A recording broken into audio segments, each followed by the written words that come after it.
The Telltale Heart. True, nervous, very, very dreadfully nervous, I had been and am. But why will you say that I'm mad? The disease had sharpened my senses, not destroyed, not dulled them. Above all was the sense of hearing acute. I heard all things in the heaven and in the earth. I heard many things in hell. How then am I mad? Hearken and observe how healthily, how calmly I can tell you the whole story. It is impossible to say how first the idea entered my brain, but once conceived, it haunted me day and night. Object there was none, passion there was none. I loved the old man. He had never wronged me. He had never given me insult. For his gold I had no desire. I think it was his eye. Yes, it was this. He had the eye of a vulture, a pale blue eye, with a film over it. Whenever it fell upon me, my blood ran cold, and so by degrees, very gradually, I made up my mind to take the life of the old man, and thus rid myself of the eye forever. Now this is the point. You fancy me mad. Madmen know nothing. But you should have seen me. You should have seen how wisely I proceeded, with what caution, with what foresight, with what dissimulation I went to work. I was never kinder to the old man than during the whole week before I killed him, and every night at about midnight I turned the latch of his door and opened it, oh so gently. And then, when I had made an opening sufficient for my head, I put in a dark lantern, all closed, so that no light shone out, and then I thrust in my head. Oh, you would have laughed to see how cunningly I thrust it in.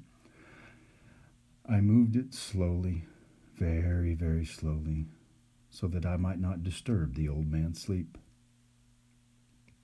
It took me an hour to place my whole head within the opening, so far that I could see him as he lay upon his bed. Ha! Would a madman have been so wise as this? And then, when my head was well in the room, I undid the lantern cautiously, oh so cautiously, for the hinges creaked. I undid it just so much that a single thin ray fell upon the vulture eye, and this I did for 7 long nights, every night just at midnight. But I found that the eye was always closed, and so it was impossible to do the work, for it was not the old man who vexed me, but his evil eye. And every morning when day broke, I went boldly into the chamber and spoke courageously to him, calling him by name in a hearty tone, and inquiring how he had passed the night.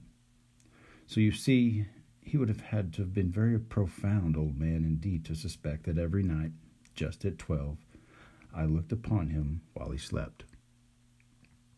Upon the 8th night, I was more than usually cautious in opening the door.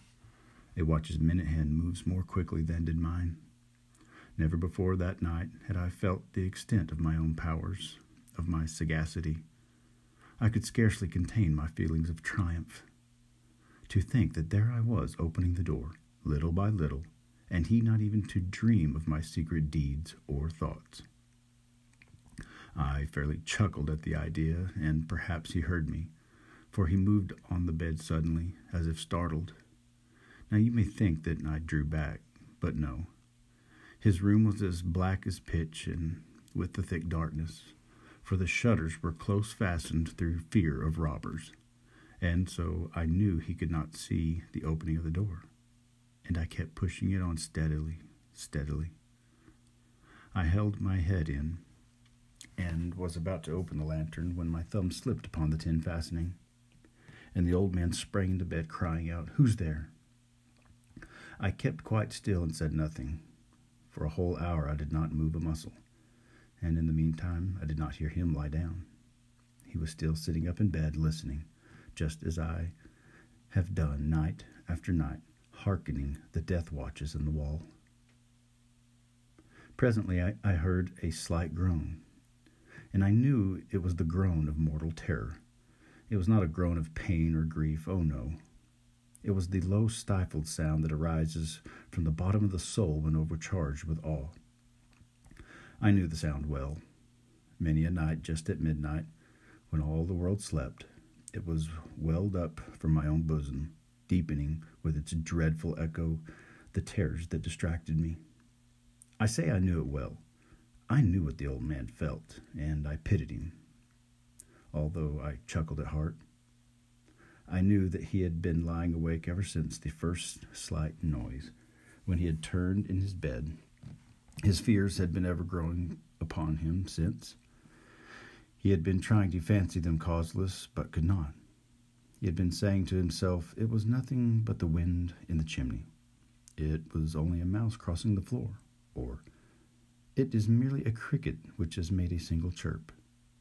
Yes, he had been trying to comfort himself with these suppositions, but he found all in vain. All in vain, because death, in approaching him, had stalked with his black shadow before him and enveloped the victim. And it was the mournful influence of the unperceived shadow that caused him to feel, although he neither saw nor heard, to feel the presence of my head within the room. When I had waited a long time very patiently, without hearing him lie down, I resolved to open a little, very, very little crevice in the lantern. So I opened it. You cannot imagine how stealthily, until, at length, a single dim ray, like the thread of a spider, shot out from the crevice and fell upon the vulture eye. It was open, wide, wide open, and I grew furious as I gazed upon it. I saw it with perfect distinction, all the dull blue with a hideous veil over it that chilled the very marrow of my bones. But I could see nothing else of the old man's face or person, for I had directed the ray as if by instinct precisely upon the damned spot. And have I not told you that what you mistake for madness is but over-acuteness of the senses? Now, I say, there came to my ears a low, dull, quick sound, such as a watch makes when enveloped in cotton. I knew the sound well, too. It was the beating of the old man's heart. It increased my fury as the beating of a drum stimulates the soldier into courage. But even yet I refrained and kept still. I scarcely breathed. I held the lantern motionless. I tried how steadily I could maintain the ray upon the eye. Meantime, the hellish tattoo of the heart increased. It grew quicker and quicker and louder every instant. The old man's terror must have been extreme. It grew louder, I say, louder every moment. Do you mark me well? I have told you that I am nervous, so I am. And now, at the dead hour of the night, amid the dreadful silence of that old house, so strange a noise as this excited me to uncontrollable terror. Yet, for some minutes longer, I refrained and stood still. But the beating grew louder and louder. I thought the heart must burst, and now a new anxiety seized me. The sound would be heard by a neighbor. The old man's hour had come. With a loud yell, I threw open the lantern and leaped into the room. He shrieked once only. In an instant, I dragged him to the floor and pulled the heavy bed over him. I then smiled gaily to find the deed so far done, but for many minutes the heart beat on with a muffled sound. This, however, did not vex me. It would not be heard through the wall. At length it ceased. The old man was dead. I removed the bed and examined the corpse. Yes, he was stone dead. I placed my hand upon his heart and held it there many minutes. There was no pulsation. He was stone dead. His eye would trouble me no more. If you still think me mad, you'll think so no longer when I describe with what wise precautions I took for the concealment of the body. The night waned, and I worked hastily but in silence. First of all, I dismembered the corpse. I cut off the head and the arms and the legs. I took up 3 planks from the flooring in the chamber and deposited all between the scantlings.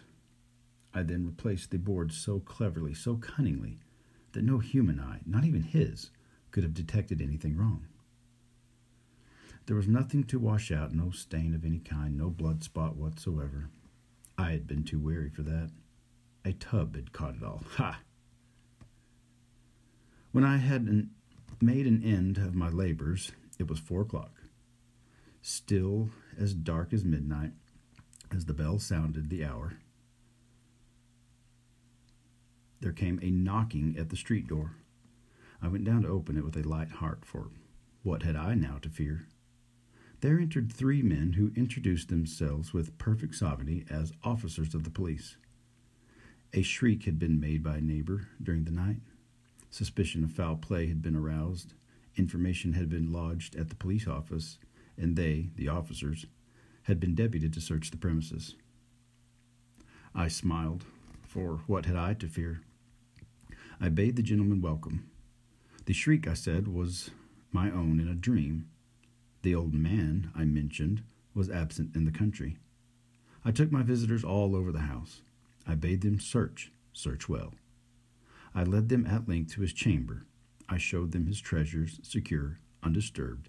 In the enthusiasm of my confidence, I brought chairs into the room, and desired them to rest from their fatigues, while I myself, in the wild audacity of my perfect triumph, placed my own seat upon the very spot beneath which reposed the corpse of the victim. The officers were satisfied. My manner had convinced them. I was singularly at ease. They sat, and while I answered cheerily, they chatted of familiar things, but, ere long, I felt myself getting pale and wished them gone. My head ached, and I fancied a ringing in my ears. But still they sat and became more distinct, and chatted. The ringing became even more distinct. I talked more freely to get rid of the feeling, but it continued and gained definiteness, until, at length, I found that the noise was not within my ears. No doubt, I now grew very pale, but I talked more fluently and with a heightened voice. Yet the sound increased, and what could I do? It was a low, dull, quick sound, much such a sound as a watch makes when enveloped in cotton. I gasped for breath, and yet the officers heard it not. I talked more quickly, more vehemently, but the noise steadily increased. I arose and argued about trifles in a high key and with violent gesticulations, but the noise steadily increased. Why would they not be gone? I paced the floor to and fro with heavy strides, if excited to fury by the observations of the men, but the noise steadily increased. Oh God! What could I do? I foamed, I raved, I swore. I swung the chair upon which had been sitting and grated it upon the boards, but the noise arose over all and continually increased. It grew louder, louder, louder, and still the men chatted pleasantly and smiled.